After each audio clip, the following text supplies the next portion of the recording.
Saahibii akkami ati nagaa fayyaadha aboonuma jirtaa maali akka badde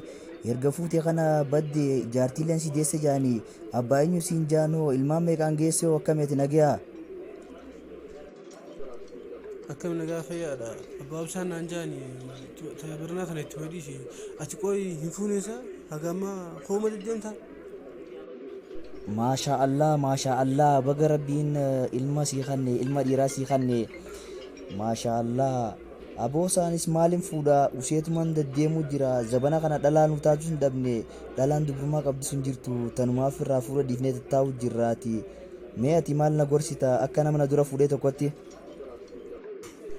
aboo yaa akhi ati ammallee dubrummaa barbaadda diinoosarisitti aanee addunyaa tanarraa wanni bade bar dubrummaadha ati usiitu malaali dhalaa bareedduma takka fuudhi amala silaa ulee sirreessaati